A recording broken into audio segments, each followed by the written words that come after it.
1타 강사 함께하는 경제1타 해법. 오늘은요, 올 상반기 2차 전지 시장에 대한 이야기 들어보겠습니다. 윤석천 평론가님 모셨습니다. 어서 오세요. 네, 안녕하십니까. 안녕하세요. 윤석천입니다. 뭐 경제평론도 좀 하고 있고요. 경제 관련된 칼럼도 좀 쓰고 있고 방송도 여기저기서 조금씩 하고 있는 윤석천이라고 합니다. 예. 2차 전지에 대해서 먼저 여쭤볼까 합니다. 2차 전지 산업이 조금 바닥을 다졌다는 의견들도 있지만 여전히 좀 반등이 좀 쉽지 않아 보이는 상황인데 현재 2차 전지 업황에 대해서 좀 어떻게 보고 계신지 궁금합니다. 깊은 고를 갖다가 지나고 있는 단계라고 말씀드릴 수가 사실은 있겠죠. 뭐 작년 12월 달까지가 어떻게 보게 되면 가장 어려웠을 거예요. 이제 2차 전지 전반적으로는 사실 뭐 메탈 가격 하락의 영향이 가장 컸고요. 가령 뭐 리튬 가격이라든지 이런 것들이 뭐 고점 대비해 가지고 80, 90% 정도 이렇게 가졌으니까 사실 그동안 재고를 갖고 있던 기업들 같은 경우는 엄청난 재고 평가선을 갖다가 볼 수밖에 없었던 거고 또 사실은 뭐 전방 산업 자체가 사실은 부진했잖아요. 작년에 특히 이제 유럽 시장 같은 경우가 사실은 작년에 굉장히 부진했기 때문에 뭐 전방 산업이 부진하니까 2차 전지 셀단에서부터 시작해 가지고 소재 그다음에 뭐 장비 업체들은 그래도 조금 낫다라고 하지만 장비 업체들까지 2차 전지의 밸류체인 전부 다가 사실은 굉장히 어려운 고비를 작년 말 정도에는 뭐 거의 지났다 이렇게 봐야 되겠죠. 이제 올해부터는 사실은 뭐 일단은 재고 같은 경우를 갖다가 악성 재고들 같은 경우 셀 기업들도 마찬가지고 양극재 업체들도 마찬가지고 거의 다 이제 털었다라고 봐야 되겠죠. 재고 평가서를 작년 말 기준으로 전부 다 했으니까. 올해 이제 그 중요한 거는 전방 산업이 이제 어떻게 될 거냐. 전방 산업 같은 경우는 유럽을 중심으로 해가지고 조금씩 이제 회복되는 기미가 보이고요. 북미 지역도 역시 마찬가지고 우리 주력 시장이니까. 그다음에 이제 무엇보다도 메탈 가격 하락세가 멈췄다는 거. 그렇다고 해서 뭐 반등을 하는 건 아니지만 거의 몇 달 동안 거의 정체 상태를 보이면서 더 이상 하락을 하지 않고 있다는 것 자체는 우리나라 2차 전지 밸류체인에 속해 있는 기업들한테는 어느 정도 그래도 좀 희망적인 소식이 아닌가 뭐 저는 개인적으로 그렇게 생각을 합니다. 불과 몇 달 전만 해도 이제 반등 기대감이 있다가 다시 조금 주가가 흔들리고 있는데요. 평론가님은 5년 전과 비슷한 흐름이다 이렇게 얘기를 해주신 적이 있는데 이번에도 뭐 같은 패턴이 5년 전처럼 반복될 거라고 보시는 걸까요? 글쎄요. 5년 전과 뭐 패턴이 반드시 반복될 거라고 보는 건 좀 무리가 있을 것 같고요. 일단 수급이라든지 심리는 완전히 이탈을 했잖아요. 한참 뭐 어떻게 보게 되면 열강에 휩싸였던 때가 있었지만은 그게 이제 완전히 차갑게 너무 식었기 때문에 어느 정도의 좋은 소식들이 있다고 하더라도 일단 반등의 조짐은 보이겠죠. 그렇지만 윗꼬리들은 길게 다지면서 바닥을 갖다가 형성하는 단계들이 상당한 기간 지속돼야 될 거라고 봐요. 그러면서 이제 에너지가 어느 정도 응축이 돼야 될 거고요. 동시에 이제 1분기가 지나면서 1분기는 작년 4분기에 비해서 조금 개선의 여지가 있구나. 그다음에 1분기보다는 2분기가 낮아진다는 어떤 희망들 이런 어떤 조짐들이 설설 보이기 시작할 때 사실은 뭐 주가는 본격적으로 반등을 할 거예요. 주가는 뭐 어떻게 보게 되면은 향후 뭐 한 길게는 한 2분기 정도를 갖다가 선행해서 움직이는 거니까 그러니까 최악을 찍었다는 관점하에서 이제 조금씩 움직이는 건 분명하겠지만은 윗꼬리들은 분명히 달면서 하방지 시선을 갖다가 견고하게 만들 것이다. 그렇지만 우리도 모르는 사이에 사실은 3월이 지나고 4월 정도가 되면은 어느 정도 레벨업은 이루어져 있을 거다. 저는 그렇게 생각을 합니다. 그렇다면 평론가님은 포스코랑 에코프로, 삼형제, LG 에너지 솔루션 이런 기업들 중에서 가장 먼저 반등할 가능성이 높은 곳을 어디로 좀 보고 계십니까? 일단은 양극재 업체들이 제일 반등의 가능성이 많죠. 왜 그러냐면 이제 악성 재고들 갖다가 작년 말에 거의 다 털었다는 얘기거든요. 그렇다고 하면은 동시에 이제 그 셀 업체들이 그 양극재 업체들한테 주문한 스톡 파일들, 재고 물량들 같은 경우가 엄청나게 많았었어요. 작년 정도에. 그게 이제 22년, 23년도에 메탈 가격이 급등을 하면서 재고를 쌓았던 것 갖다가 작년 정도에 거의 다 소진을 했거든요. 그러니까 올해 정도에 되면은 새로운 배터리를 만들려고 하게 되면은 결국은 양극재 업체들한테 주문을 넣을 수밖에 없는 단계거든요. 그러니까 셀 업체 같은 경우에는 사실 그 전방 산업, 자동차 산업하고 아주 밀접하게 연관이 사실은 되어 있으니까 그쪽에 뭐 수요들이 확 늘어나지 않는 이상 어떤 그 개선이라 할까 실적 개선 같은 경우에는 이번 뭐 인터 배터리에서 그 CEO들께서도 말씀하셨지만 올해 정도가 지나서 내년 정도가 지나야지 뭐 완전히 어느 정도 완전한 회복세를 보일 거라고 얘기를 하고 있거든요. 그렇지만 양극재 따는 사실은 안 그렇다는 얘기죠. 왜 그러냐면은 이미 뭐 그 만들어야 되잖아요. 배터리 업체 같은 경우에는. 그래서 이제 주문들이 서서히 들어오기 시작하면서 일단 양극재 업체들이 먼저 반응을 보일 것이다 그렇게 생각을 하고 있습니다. 트럼프 얘기도 한번 여쭤볼게요. 네. 트럼프 대통령의 멕시코, 뭐 캐나다 등 관세 이제 부과 때문에 2차 전지 기업들이 타격을 입을 것이다 이런 전망도 나오는데 실제로 조금 타격이 클까요? 어떻게 보고 계실까요? 글쎄요, 뭐 멕시코 쪽으로는 뭐 거의 우리나라 기업들이 2차 전지 업체들이 뭐 진출한 데가 없고 캐나다에 이제 진출해 있죠. LG 에너지 솔루션이 스텔란티스랑 합작 공장 만들고 있고요. 그다음에 우리나라 양극재 업체 포스코 퓨처엠, 에코프로엠 등등.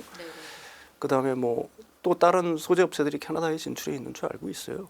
그래서 이제 그 캐나다랑 그 멕시코의 그 트럼프 대통령의 관세 부과를 갖다가 굉장히 걱정하시는 분들이 굉장히 많은데 만약에 그렇게 된다라고 하면 캐나다하고 멕시코가 보복을 하겠죠.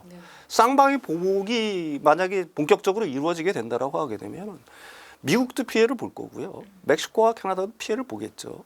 그렇지만은 멕시코와 캐나다 쪽의 피해가 10배는 보통 높아요. 그렇지만 그럼에도 불구하고 미국의 그 특정 섹터 이쪽은 굉장히 큰 타격을 먹거든요. 그 중에 가장 큰 게 그 중에 하나가 바로 자동차 산업입니다. 왜 그러냐면 자동차 산업은 멕시코, 캐나다, 그다음에 미국이 3국이 아주 긴밀히 연결돼 있어요. 그래서 특정 부품 같은 경우에는 제가 알기로는 국경 한 5번 정도 넘나들어야지 되는 줄 알고 있습니다. 그래서 미국의 그 자동차 3사가 그 자동차에 대해서 그 관세를 부과하는 거에 대해서 극렬하게 반대하는 이유가 바로 거기에 있는 거거든요. 그러니까 실제로 자동차 산업에 대해서 멕시코랑 캐나다에 관세를 부과하게 되면은 미국의 자동차 산업은 경쟁력을 갖다 급속히 잃을 수밖에 없다. 이게 첫 번째이고요. 그래서 다른 쪽 부분에 대해서는 관세 부과를 갖다 할 수 있을지 모르겠어요. 제가 생각하기에는 분명히 하겠죠.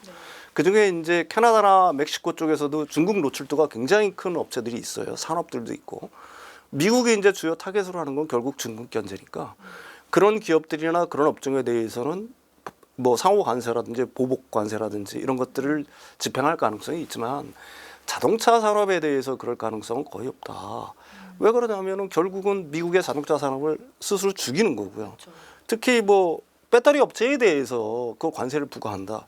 그러면은 사실은 미국이 우리나라 배터리를 안 쓰면은 다른 배터리 써야 될 대안이 있는 거잖아. 대안이 있어야 될 거 아니겠어요. 미국 기업이 생산을 하든지 아니면 뭐 유럽의 어떤 기업이 생산을 하든지 유럽 배터리 생산력 아직 안 되잖아요. 그렇다고 중국 거 쓰지는 않을 거 아니에요. 파나소닉은 캐파 증설을 겁내잖아요. 일본 업체들이.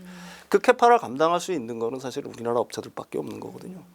우리나라 업체들한테 캐나다에서 생산하는 거에 25% 관세를 부과하는 순간 미국의 자동차 산업은 제가 생각하는 급속히 경쟁력을 잃을 거고요. 트럼프 대통령이 과연 그런 어리석은 짓을 할지 저는 개인적으로 의문입니다. 생각보다 미국과 유럽에서는 소비자들이 전기차 구매 속도가 좀 예상보다 느리고 뭐 올해 뭐 성장 둔화 신호도 이제 감지되고 있다고 하는데요. 주요 원인은 평론가님 좀 어떻게 보고 계실까요? 뭐 어디서 그런 소식을 들으셨는지 모르겠는데 사실은 유럽 같은 경우에는 작년까지는 굉장히 어려웠어요. 근데 올해부터는 CO2 규제가 올해부터 본격적으로 시행이 되잖아요. 그게 5년마다 시행이 되는 거예요. 그러니까 20년에서 24년. 그러니까 25년부터 29년 2단계가 실행이 되는 겁니다.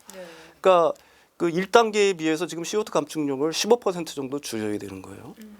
그러면은 그 CO2를 갖다 줄이려고 하게 되면 전기차를 밀어내야 되는 거잖아요. 그래 1월 달에 그 유럽 시장 같은 경우 주요 7개국을 보통 얘기를 해요.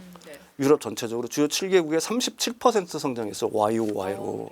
그다음에 2월 달에 25% 성장했습니다. 북미 지역 뭐 성장이 좀 힘들다라고 얘기하지만 1월 달에 22% 성장했고요. 순수 전기차만 그래요. 2월 달에 27% 성장했습니다. 그러니까 그 굉장히 뭐 우려들을 굉장히 많이 하시는데 사실 뭐 트럼프의 정책, 북미 지역, 미국 같은 경우에는 이제 사실 그게 가장 큰 우려 상황이 될 수가 있겠죠. 그렇지만 이제 제가 뭐 다른 방송에서도 계속 얘기했지만 이제 소비자들한테 가장 큰 타격은 IRA 보조금을 갖다 축소하거나 없애는 건데 현실적으로 그거 굉장히 어려워요. 단순한 보조금이 아니라 세액 공제이기 때문에 세법을 바꿔야 되는 겁니다. 정부 지출에 의해서 보조금을 주는 거면은 행정명령으로 할 수가 있어요. 근데 세액 공제이니까 세법을 건드리니까 첫 번째로 어렵고 설사 한다고 하더라도 시간이 굉장히 많이 걸린다는 얘기입니다. 그럼 사람들은 어떤 생각을 할까요? 야, 이 보조금 없어지기 전에 빨리 살 사람은 전기차를 빨리 사야지. 미래의 수요를 당겨오는 효과가 있는 거예요. 그래서 사실 올해 시장에 대해서 굉장히 많은 걱정들을 많이 하시는데 그렇지 않을 거다.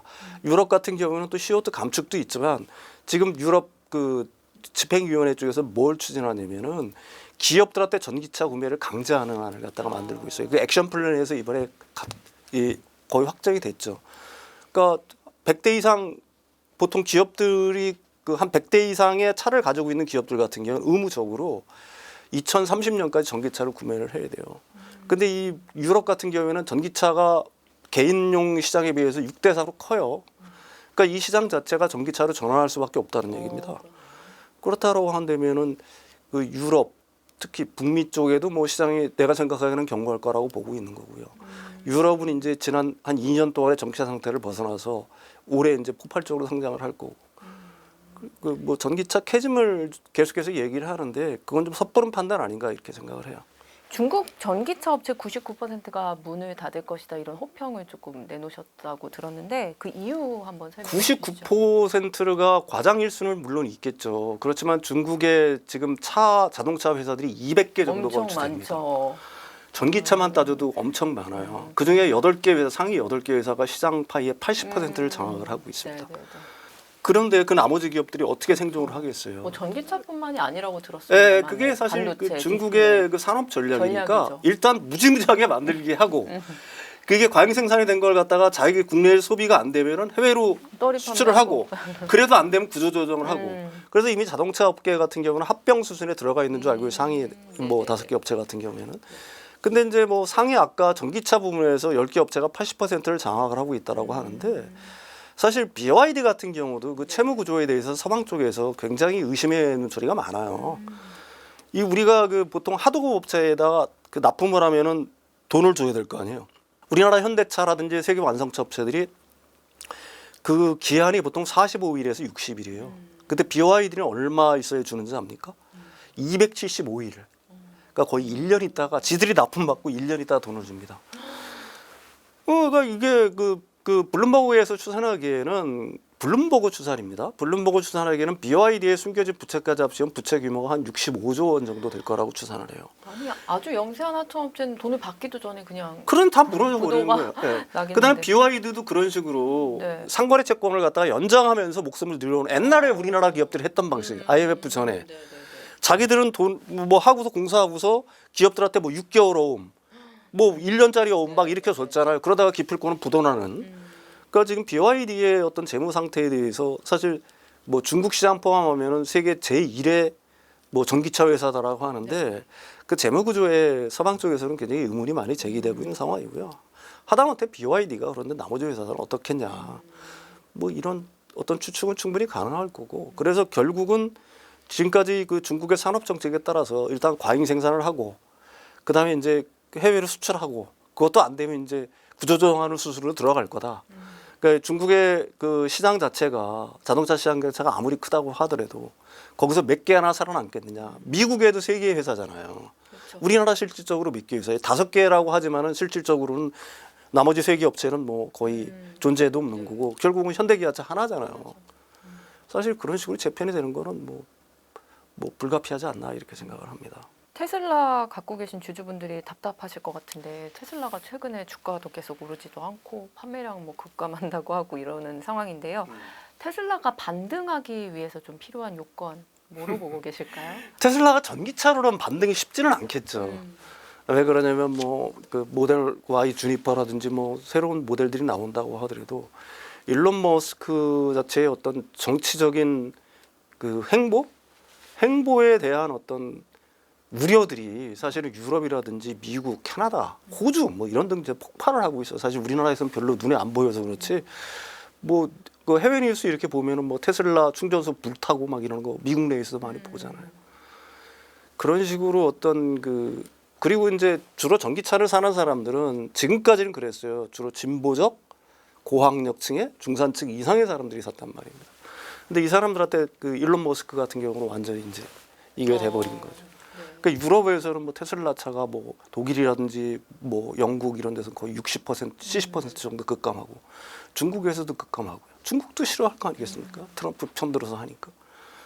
이런 영향에 대해서 자유로울 수는 없을 것 같다. 다만 지금 테슬라가 하는 게 사실은 전기차만이 아니니까 가령 자율주행이라든지 물리적 AI, 그 휴머노이드 로봇이죠.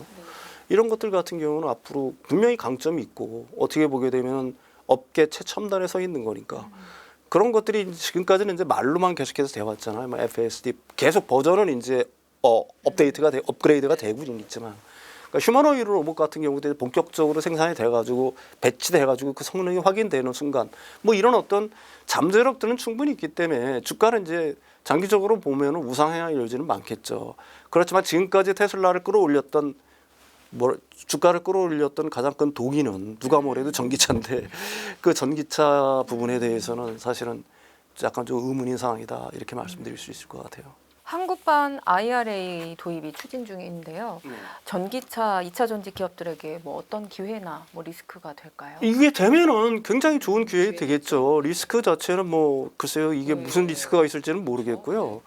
사실 뭐 지금까지 우리나라도 첨단 제조 세액 공제라는 게 있었잖아요. 그렇지만 그게 이제 법인세 공제 방식이었기 때문에 투자를 해놨는데 영업이익이 뭐 금방 발생하는 거 아니지 않습니까? 특히 이 배터리 제조업체 같은 경우는 엄청난 투자가 이루어지고 그 수율 잡고 하는데 엄청난 시간이 걸리기 때문에 이게 바로 그 영업이익이 바로 발생하는 게 아니에요. 그럼 법인세 안 내면 혜택도 없다는 얘기잖아요. 근데 미국이 IRA 같은 경우 현금 환급해 주잖아요. 미리. 투자하면 현금 환급해 주고 그것도 안 되면 너 제3자 양도에서 팔아라라고 해까지 해 주잖아요. 우리나라가 도입하려는 게 바로 그런 거거든요. 진짜 그건 빨리 하루빨리 우리가 도입을 해야 되는 거고요. 왜 도입을 했냐? 미국 IRA로 첨단 제조 세액 공제라든지 아니면은 그 소비자한테 주는 세액 공제라든지 엄청난 보조금 뿌리고 있고요. 중국은 말할 필요도 없잖아요. 지금 중국의 지금 전기차라든지 배터리 업체에 지금까지 투자된 돈이 330조래입니다. 정부에서 쏟아부은 돈이. CAT는 지금도 매년 1조 원 정도를 받고 있더라고요. 그래요.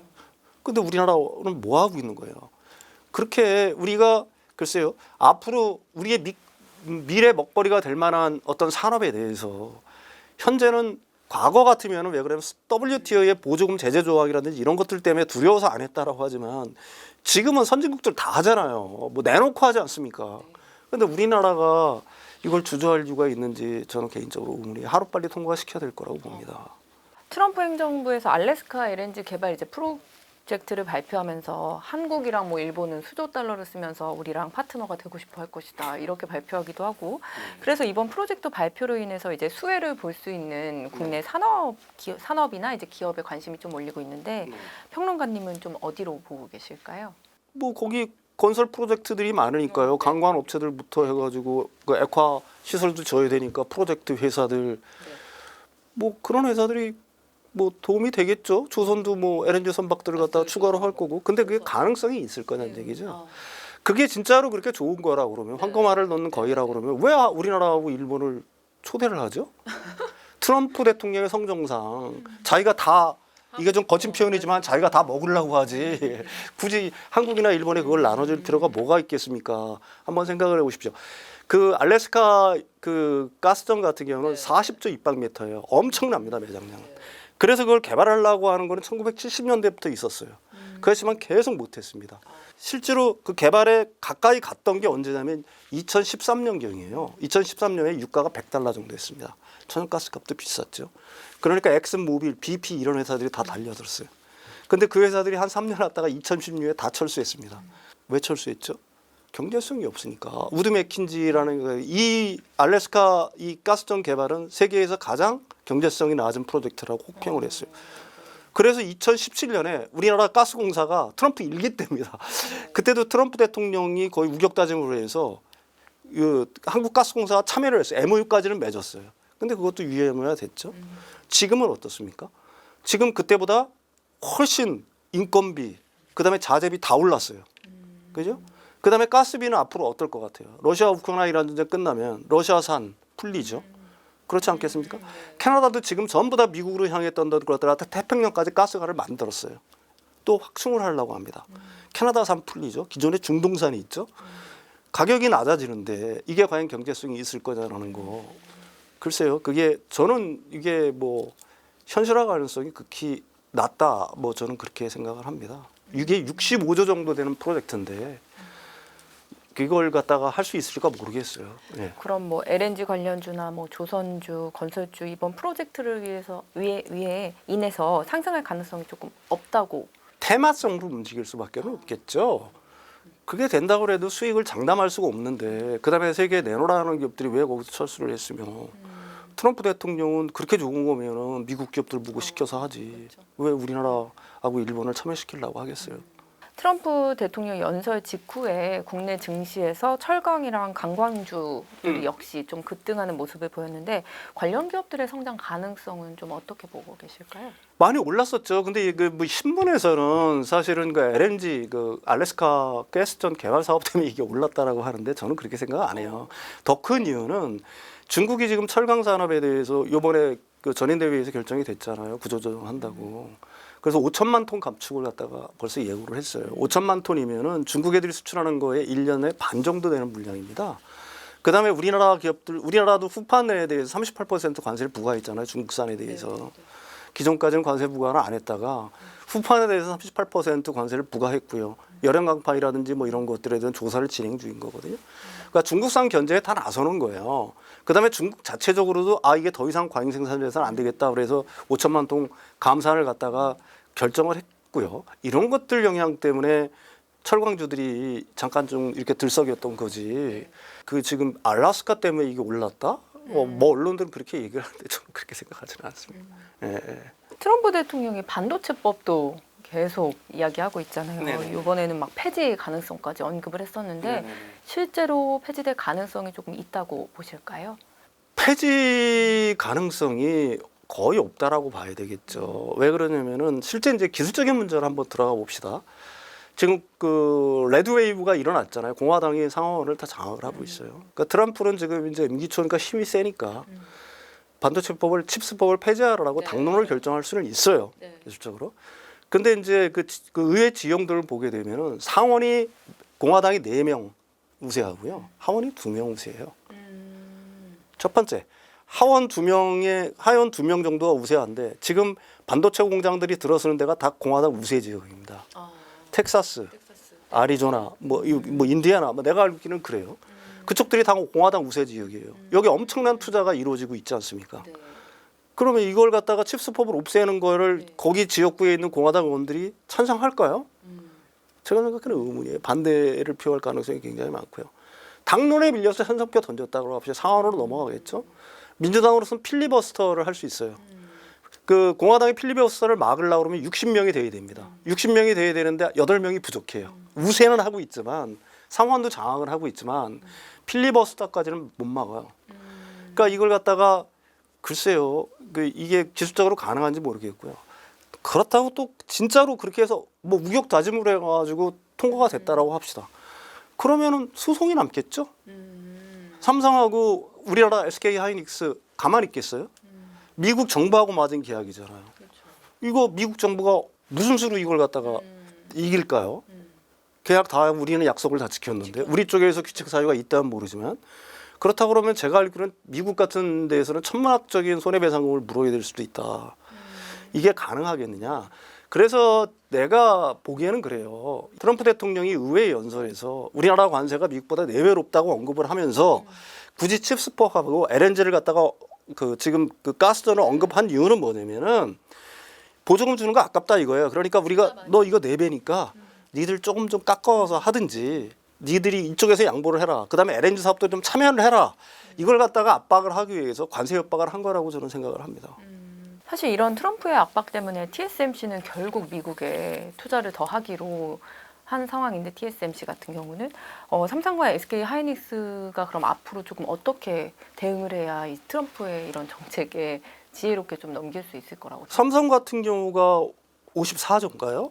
SK 하이닉스가 5.6조. 근데 삼성 같은 경우는 벌써 어느 정도 대응에 나서는 줄 알고 있습니다. 오늘 보니까 그 텍사스에 짓고 있는 그 파운드리 공장 자체를 뭐 그런 얘기들이 나오는 것 같아요. 취소, 투자를 왜 그러냐면 사실 삼성이 거기 파운드리 짓는다고 하더라도 현재 파운드리 어떤 지형상 그 공장을 가동할 수가 없어요. 우리나라 파운드리도 제대로 다 가동을 못 하는데 작년에만 해도 파운드리 부분에서 2조 원도 손실이 났는데 고객이 없잖아요. 그 이게 굳이 삼성이 지금 여기에 투자를 해야 될 땐가? 저는 뭐 개인적으로 사실 의문이에요. TSMC 같은 경우는 할만하죠. 고객들이 뭐 줄을 서 있으니까 TSMC 쪽으로. 그래서 지금 그 삼성 내부에서는 이게 지금 미국에 투자하는 54조면 작은 돈이 아니지 않습니까? 네. 그 투자 조정 얘기들이 나오는 게 이제 저는 뭐 개인적으로 두 가지 의미가 있다라고 봅니다. 진짜로 조정을 하려고 하는 건지 아니면 우리도 레버리지를 쓸 수가 있는 거잖아요. 니들 그럼 뭐 좋아, 우리 투자 안 해. 네, 뭐 이런 식의 어떤 대응도 가능한 거니까 그런 어떤 두 가지 의미가 있다라고 보는 거고요. 대응 방식이라는 거는 제가 생각하기에는 사실은 그래요. 만약에 거기에 진짜 중요한 시장이 있다. 그래서 이제 사실 우리들이 거기 진출하는 거 아니겠습니까? 가령 뭐 바이든 행정부의 보조금이 그게 뭐 얼마나 달콤한지 모르지만 반드시 그것 때문에 진출해 있는 건 사실은 아니거든요. 뭐 바이든 행정부라 그래가지고 그 지금 보조금 주면서까지 그 반도체 기업들 갖다가 미국으로 끌어오고 싶었겠어요? 왜 끌어왔냐고 그러면은 사실은 이 반도체 산업 자체가 동아시아에 치중이 돼 있잖아요. 미국으로서는 지정학적으로 굉장히 위험한 거예요, 이게. 중국하고 무슨 가령 어떤 사태가 발생하게 되면은 이게 전부 다 그 대만, 일본, 한국으로 다 편중이 돼 있다 보니까 이 미국으로서는 어떻게 할 수가 없잖아요. 그러니까 지정학적 위험을 탈피하고자 공급망을 자체 내로 구축하고자 미국으로 불러들인 거거든요. 근데 그냥 오라고 하면 안 오니까 보조금을 주면서까지 오라고 했던 겁니다. 근데 트럼프 대통령은 그걸 갖다 일방적으로 사실은 어기고 있는 거예요.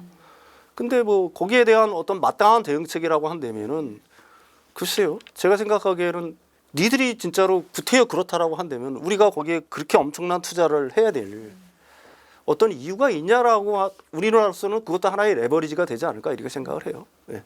글로벌 증시가 좀 불안한데 방산주가 조금 강세를 보이고 있거든요. 이게 뭐 트럼프의 미국 우선주의, 뭐 미국 우크라이나 정상회담 파행 뭐 이런 영향으로 각국의 안보 우려가 좀 커진 영향으로 봐도 괜찮을까요? 아무래도 그렇죠. 뭐 트럼프의 자국 우선주의 때문에 그 지금 거의 수십 년 동안 지속되던 그 미국의 그 방위 우산 자체가 거쳐가고 있잖아요. 뭐 유럽 같은 경우는 나토에 의존해서 사실은 그동안 방위비라든지 뭐 이런 거에 굉장히 등한시했던 건데 이번에 이제 사실은 어떻게 보게 되면 유럽을 깨어나게 만든 거죠, 트럼프가. 그러니까 유럽 같은 경우에는 보통 한 1240조 정도인가를 얘기를 해요, 향후. 그러니까 GDP의 3%, 3.5%까지 올리겠다. 이거 엄청난 돈이잖아요. 그러니까 무기 수요가 있을 수밖에 없는 거예요. 두 번째로는 유럽 같은 경우에는 우크라이나 지원을 많이 하면서 무기들이 많이 소모됐어요. 그게 통계에 따르면 한 16% 정도 줄었더라고요. 이거 채워넣어야 되는 수요들도 있거든요. 그러니까 특히 이제 한국 기업들 같은 경우에는 그 동유럽, 특히 폴란드라든지 이런 쪽에 많이 진출해 있고 현재 생산 공장 같은 거점을 만들려고 하고 있잖아요. 그러니까 우리나라 방산업체한테는 굉장히 큰 호재가 될 수 있을 거고요. 중동도 역시 마찬가지입니다. 중동은 1990년대 이전에 그 산 무기들이 거의 70%예요. 무기 교체 수요가 있어야 되는 겁니다. 그다음에 중동도 미국의 우산하에 있었잖아요. 근데 사실 지금 그것도 다 걷어들이고 있는 거 아니겠습니까? 그러니까 중동 같은 경우도 신규 무기 수요가 방산 수요가 있을 수밖에 없는 거고요. 그렇다 그러면 현재 여러 나라들 중에서 그 방산의 공급망을 온전히 갖고 있는 나라가 어디 있냐? 서방 지형에서는 사실 우리나라밖에 없거든요. 독일, 뭐 프랑스 이런 나라들, 영국 같은 나라들 방산에 있다라고 하지만 그동안 그 제조 역량 자체를 계속 줄여왔기 때문에 그걸 갖다가 납기 뭐 이런 거 대량 생산 뭐 이런 거에 적게 대응할 수가 없는 상황이에요. 그걸 갖다가 전 세계에서 적게 대응하고 그 가격 그다음에 납품 기일 뭐 이런 것들 갖다가 만족시킬 수 있는 나라는 우리나라밖에 없다. 우리나라 방산업체. 그게 뭐 세계의 평가니까요. 어떻게 보게 되면 다국화되고 있는 그 글로벌 세계에서 한국 방산업체의 위상 이런 거는 뭐 상당 부분 갈 수 있다 이렇게 생각을 하는 게 합리적인 판단이겠죠. 가상화폐에 대해서도 한번 여쭤볼게요. 트럼프 행정부가 이제 들어서면서 비트코인이 막 올랐다 내렸다 왔다 갔다 변동성이 아주 큰데 변동성의 주요 요인과 최근의 가격 흐름을 좀 어떻게 보고 계신지 궁금합니다. 그러니까 트럼프 대통령이 취임 전에는 트럼프 대통령이 뭐 미국을 가상자산의 수도로 만들겠다, 뭐 전략 비축하겠다 등등 가상자산을 띄우기 위한 엄청난 어떤 액션들이 있었잖아요. 그래서 이제 그 기대감으로 쭉 올랐다가 막상 이제 트럼프가 되고 나서 사실 그런 것들이 조금씩 좀 엷어지고 있는 거죠. 그러니까 이제 가상자산 특히 이제 비트코인 가격 같은 것들이 이제 급락을 하게 되는 거고 최근에도 뭐 그 일시에 $80,000선 무너졌다가 트럼프 대통령이 전략 비축하겠다는 말에 또 올랐었어요. 그러다가 또 지금 또 떨어졌죠. 왜 그러냐면 전략 비축 내용이라는 게 알고 보면 별게 없어요. 그게 전략 비축 자체를 갖다가 한다는 것 자체가 제가 뭐 다른 방송에서 여러 차례 얘기했지만 사실 국가에서 전략 비축하는 거는 거의 불가능해요. 미국에서. 왜 그러냐면 납세자의 돈을 들여야 되는 거잖아요. 그 의회 승인이 필요하잖아요. 뭐 의회 승인을 얻었다고 하지만 그 국민들의 지지를 얻겠어요? 비트코인 갖고 있는 국민들이 얼마나 되겠어요? 이게 내부자라든지 소수자를 위해서 왜 국민들의 세금을 세서 이걸 갖다가 전략 비축하는 거에 대한 거에 따른 어떤 의문이 사실은 있을 수밖에 없는 거고요. 그다음에 이제 그 트럼프 대통령도 그래서 납세자의 세금을 들여서 전략 비축하지는 않겠다. 지금 몰수나 횡령한 것들을 갖다가 팔지 않고 그대로 간직하는 정도 선에서 이걸 갖다가 일단 마무리 지으려고 하는 것 같아요. 그러니까 이제 거기에 실망하는 매물들이 계속해서 이제 쭉쭉 쏟아지고 있는 거고, 비트코인 같은 경우는 3월 말까지는 참 옵션 매도 물량이 훨씬 많아요. 매수 물량보다 수급적 측면에서는 사실. 그러니까 계속 눌려 있을 수밖에 없다. 뭐 이렇게 봐야 되겠죠. 그럼 앞으로 좀 반등할 시점이라고 할까요? 언제쯤 조금 흐름을 탈 거라고 보세요? 비트코인 같은 경우는 장기적으로 우상향하겠죠. 왜 그러냐면 미국 같은 경우에는 가상자산에 대해서는 계속해서 규제 완화를 할 거고요. 특히 전략 비축 개념은 아니지만은 사실 그 민간의 ETF라든지 이런 것들이 계속 활성화될 거 아니겠습니까? 그렇게 된다라고 하면 작년 기준으로 한 100만 개 정도 비트코인이 100만 개가 미국 ETF에 몰렸는데 올해 100만 개 정도가 더 추가될 거라고 보거든요. ETF에 자금이 몰리기 시작하면은 ETF를 운영하는 사람들은 비트코인 사야 되잖아요. 그러니까 그 수요가 장기적으로 있을 수밖에 없는 거예요. 다른 뭐 모르겠습니다. 알트코인 이런 건 모르겠고, 글쎄요. 그 변곡점을 뭐 언제냐라고 저한테 물어보시면 제가 뭐 쪽집게 도사도 아니고 잘 모르겠지만 일단 3월은 좀 지나야지 어느 정도 우상향하는 모습을 보일 것 같아요. 네. 트럼프 행정부에서 가상자산 준비금 비축 목록에 뭐 비트코인, 이더리움뿐만 아니라 리플, 솔라나, 카르다노까지 이제 포함을 시켰는데요. 뭐 이 세 가지를 콕 집어서 포함시킨 이유가 뭐 따로 있을까요? 그것 때문에 이거 전략 비축에 대해서 반대 의견이 더 많은 거예요. 왜 비트코인은 비트코인이지 거기 리플 뭐 이런 거를 갖다가 여기에 끼워 넣느냐. 그게 뭐 니들 일가 때문이 아니냐. 트럼프 대통령은 대통령 그 후보 시절에 밈코인 트럼프 했죠. 그다음에 세 아들 모두가 스타트업에 있잖아요. 그 가상자산 스타트업에 월드 리버티 파이낸셜인가요? 그거 지금 운영하고 있잖아요. 아, 그쪽이 요 지금 가상자산하고 연결이 있나요? 이 화폐들하고? 그건 모르죠. 예, 그렇지만 타임즈에 따이면은 그게 이제 스타트업인데 그 가상자산이랑 다 관련이 돼 있는 거고. 그 다음에 그 내부자들 있지 않습니까? 그러니까 트럼프 진영의 내부자들 중에 이런 것들을 안 갖고 있다는 보장을 못 하는 거죠. 실제로 타임즈가 보도를 했잖아요. 그 이게 트럼프가 가상자산을 비축하겠다고 한 날 몇 시간 전에 어떤 사람이 2억 달러를 사가지고 그게 발표되자마자 팔아가지고 680만 달러를 벌어서 미국 정부가 수사에 나섰다. 뭐 그게 불가능한 얘기일까요? 그러니까 이런 거에 대한 어떤 국민들에 대한 어떤 지지가 없으면 예, 불신들이 있는 상황에서 트럼프 대통령이 이 국가가 돈을 들여서 납세자의 돈을 들여서 비트코인을 전략 비축한다? 아니면 다른 뭐 그 외에 뭐 이런 어떤 알트코인들까지 해서 전략 비축한다? 글쎄 그건 단기적으로는 상상할 수 없는 일이라고 생각을 해요. 아까 앞서도 한번 언급을 해주셨는데 트럼프 대통령이 한국의 대미평균 관세율이 미국보다 4배 높다 이렇게 주장을 했잖아요. 이게 뭐 실제 데이터와 비교했을 때 어떤가요? 그런 데이터가 뭐 있는지 없는지 모르겠어요. 근데 뭐 이제 언론에서는 한 2가지 정도로 추측을 해요. WTO에서 뭐 이제 OECD 간에 뭐 이제 그 관세를 매기잖아요. OECD 국가들 간에. 한국이 그때 한 13.4%, 미국이 3.4%니까 대략 한 4배 정도가 된다. 이건 대미 환율이 아닙니다. 대미 환율이 아니라 OECD 국가 간에 이렇게. 글쎄요. 그걸 보고서 그렇게 얘기했을 것 같지는 않고요. 또 두 번째는 세계 그 월드뱅크에서 세계은행에서 우리나라가 대미 실효 환율을 13.6%라고 기재를 해놨었어요. 그 우리나라 기재부에서 이거 아니다. 그렇지 않다 그래가지고 내리긴 내렸대요. 3.9%로. 근데 3.9%도 사실은 거짓입니다. 왜 그러냐면 한미 간에는 2012년부터 한미 FTA 됐잖아요. 관세들 점점 없어요. 공산품 지금 거의 안 돼요. 그게 지금 98.4%인가요? 거의 99%는 지금 무관세로 들어옵니다. 나머지는 뭐냐? 농산물에 붙는 관세예요. 근데 농산물에 붙는 관세도 우리나라에 소비되는 거는 관세를 내지만 농산물을 들여와서 가공을 해서 해외에 팔잖아요. 그럼 관세 환급해줘요. 그러니까 수입 금액 기준으로 보게 되면은 우리나라가 미국에서 100을 수입하면은 지금 100달러를 수입했다. 그럼 0.79달러가 관세예요. 그 4배라는 주장은 사실 제가 생각하기에는 억지 주장인 거고요. 두 가지로 주장이 가능한 거죠.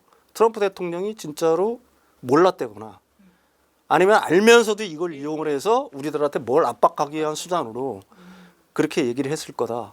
뭐 그거는 그 양반이 통상 하는 뭐 수단이니까요. 예. 트럼프의 사실 이런 관세 정책이 결국 미국에게 자충수로 돌아갈 것이다 이렇게 보는 시각들도 많거든요. 거기에 대해서는 평론가님은 어떻게 생각하실까요? 그럼 미국은 당연히 자충수를 두는 거 아니겠습니까? 지금 한번 생각을 해보십시오.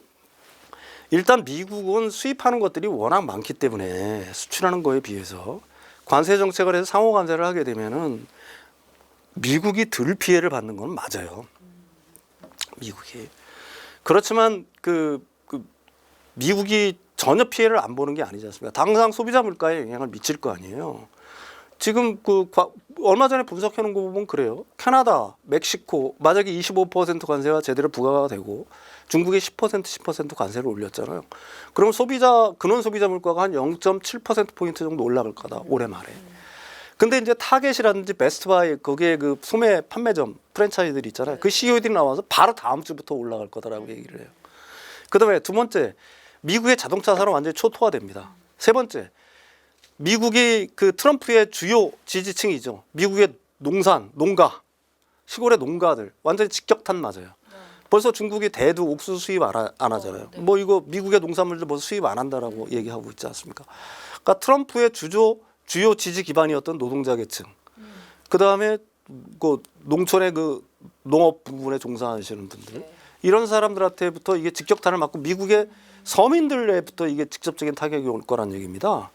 그래서 과연 트럼프 대통령 같은 경우는 대중 정치의 성향이 굉장히 강하신 분이잖아요. 미국 내의 이런 반발, 이런 우려, 인내심의 어떤 폭발, 이걸 갖다가 과연 얼마까지 이걸 견뎌낼 수 있을까? 뭐 오늘은 계속 신문지상에서는 이런 얘기 많이 나와요. 올해 경기 침체도 그 트럼프 대통령은 각오한다. 그 얘기는 뭐냐면은 벌써 그만큼 느낀다는 얘기거든요. 그 얘기는 뭐예요? 경기 침체를 각오한다고 하면 경기 침체를 건넨다는 얘기입니다. 말로는 그렇게 하지만. 네. 그럼 이게 사실은 이게 관세 게임이라고 하는 게 이런 식의 어떤 무분별한 관세 그리고 엄청난 관세율 자체라는 것 자체가 그 미국을 갖다 경제적으로 고립시킬 뿐만이 아니라 미국에 대한 어떤 그 지금까지의 어떤 믿음, 세계의 믿음 자체를 갖다가 와르르 허물어 버리는 거잖아요. 야 미국이 진짜로 이런 나라야? 뭐 우리 진짜 뒤통수 맞았네? 뭐 이런 식의 어떤 인식이 확산되면은 글쎄요, 미국이 지금까지 세계를 이끌어왔던, 그다음에 세계의 어떤 강력한 파워를 어떻게 견제해왔다는 거는 물리적인 힘들, 가령 경제력이라든지 군사력이라든지 물론 이런 것들도 있지만 그거 못지않게 소프트 파워의 힘이 강했다. 미국은 그래도 좀 착한 나라야. 그래도 좀 다른 나라에 비해서 좀 착해. 뭐 이런 인식들이 사실 대다수의 나라 사람들이 갖고 있던 인식이잖아요. 근데 그것들이 바뀌기 시작하는 순간 글쎄요, 팍스 아메리카의 시대가 얼마나 갈지 모르겠어요. 저는 그게 굉장히 의문입니다. 미국의 엘리트들도 분명히 그래서 그런 식으로 생각을 할 거라고 생각을 해요. 한은이 이제 금리를 인하하면서 한미 금리 차가 확대됐고 외환 보유고 감소에 대한 우려 뭐 이런 게 커지고 있는데요. 이번 금리 인하가 금융 시장과 실물 경제에 미칠 영향에 대해서 어떻게 보고 계실까요? 거의 없을 거다. 뭐 저는 그렇게 생각해요. 25bp 정도 내려가지고 지금 한국 경제, 실물 경제 뭐 글쎄요, 이게 엄청난 파급 효과를 가져와서 경기 부양을 할 수 있는 건 아닌 것 같고요. 이제 환율에 미치는 영향, 부정적인 영향들을 뭐 저도 걱정을 했고 많이들 걱정을 하는데 지금 그럴 단계는 아닌 것 같다. 왜 그러냐면 일단 그 달러 강세의 기조가 조금 꺾였어요. 그러니까 유로가 워낙 강세이기 때문에 상대적으로. 그러니까 달러 인덱스가 지금 110에서 104 정도까지 좀 내려온 상황입니다. 그러니까 달러가 계속 강세면은 우리나라가 그 금리를 인하하게 되면은 원달러 그 환율이 상승할 수 있는 압력이 더 강한데 마침 그게 어느 정도 제어가 되고 있다는 얘기고요. 외환 보유고는 줄었죠. 4,600억 달러에서 뭐 지금 한 4천억 달러 정도 되니까 22년 1월이면 한 600억 달러 정도 줄었어요. 일부에서는 뭐 이게 굉장히 위험하다. 뭐 4천억 달러가 깨지면 뭐 어떻게 된다라고 얘기를 하는데 글쎄요. 뭐 우리가 이제 그 IMF의 경험 때문에 그런 우려들을 굉장히 많이 하는 것 같아요. 근데 4천억 달러는 세계 9위에 의한 보유국인 거고요. 뭐 제가 생각하기에는 그 정도면은 아직까지는 충분하다라고 뭐 충분하지는 않지만 우리나라가 어떤 위기에 빠질 수 있는 그 정도의 수준의 거는 아니다. 뭐 저는 그렇게 생각을 하는 거고요. 그럼 금리 인하가 부동산 시장 회복 기대감을 높이고 있는데 그 부분은 좀 어떻게 보고 계실까요? 글쎄요, 뭐 기대감이 높아진다고 보는 사람도 있고 그 정도 가지고 글쎄요. 결국은 금리 내린 게 은행권에서 내려져야 되고요. 지금 여러 가지 대출 규제들이 시행이 되고 있잖아요. 그게 결국은 풀려야 되는 건데 올 7월 달에는 스트레스 DSR이라고 더 강화돼요. 뭐 지방에 안에서 조금 풀어준다는 얘기가 있어요, DSR을. 근데 뭐 지방 그 풀어준다고 해서 누가 지방 지금 가서 살라고 하겠어요? 그러니까 지금 이제 올라가고 있는 것들은 안전자산이라고 생각하는 강남 3구라든지 마용성 정도가 그거는 올라가죠. 그렇지만 우리들이 항상 어떤 가격이든지 그래요. 주식이 올라가려고 해도 투기적 수요가 있어야 되는 거고요. 부동산이 올라갈 때 실수요자뿐만 아니라 투기적 수요들이 붙어져야 되는 거예요. 투기적 수요의 연료는 뭐예요? 부채잖아요. 빚을 팍팍 내주면 투기적 수요가 있는데 현재 그런 상황이 아니고 그걸 풀어줄 수 있는 상황도 아니다. 그래서 뭐 일부에서는 뭐 집값 상승세가 뭐 전부 다 퍼져서 서울 전역 뭐 수도권으로 번질 거라고 하지만 글쎄요 올해 내에 그런 걸 볼 수 있을지 뭐 저는 개인적으로 의문이에요. 이런 가운데 서울시가 최근에 토지거래 허가구역 이제 해제를 하면서 시장에 조금 영향을 미쳤는데 어제는 막 미미하다, 효과가 미미하다 진화하는 모습을 조금 서울시가 보이더라고요. 뭐 올해 그러면 조금 부동산 가격 변동이 앞으로 뭐 좀 집을 사려고 하는 사람들한테 어떻게 조금 지켜보면 좋을까요? 자기 자본이 충분하고 실수요자라고는 저는 사라고 해요. 그게 시기가 언제든 그게 무슨 상관이 있어요. 내가 어차피 나도 지금 있는 집에서 거의 한 30년 이상을 살고 있는데 그게 어차피 실수요자하고 내가 살아야 될 집이라고 한다면은 조금 내려간다고 그래서 그렇게 속 아플 이유도 없는 거고 또 올라간다고 그래서 뭐 그 집 팔고서 어디 딴 데 갈 것도 아니잖아요. 근데 사려는 사람들 입장에서는 꼭 추가 조정이 또 일어날까 봐 기다리기도 하죠. 근데 그런 경우에. 자기 자본이 50% 이상 돼야 되겠죠. 그다음에 그 뭐 실수요자라고 한다면은 제가 생각하기에는 뭐 사는 것도 나쁘지 않다라고 봐요. 그렇지만은 단기적으로 가령 뭐 1, 2년 내에 집값 상승을 기대하고 아니면 몇 개월 내에 집값 상승을 기대하고 그 뭐 투기적 거래에 나선다. 글쎄요, 뭐 투기적 거래에 나서도 뭐 강남이라든지 뭐 이런 데는 뭐 할 수도 있겠죠. 뭐 지금 토지 거래가 풀린 지역들 같은 경우에. 근데 거기도 호가가 너무 많이 올랐어요. 뭐 그런 사람들이 해가지고 그 차익을 갖다가 단기간에 볼 수 있을까? 지금 현재 부동산 시장에서 뭐 의문입니다. 예. 트럼프의 고율 관세 정책으로 미국 증시가 좀 급락하면서 서학개미들의 불안감이 커지고 있는데요.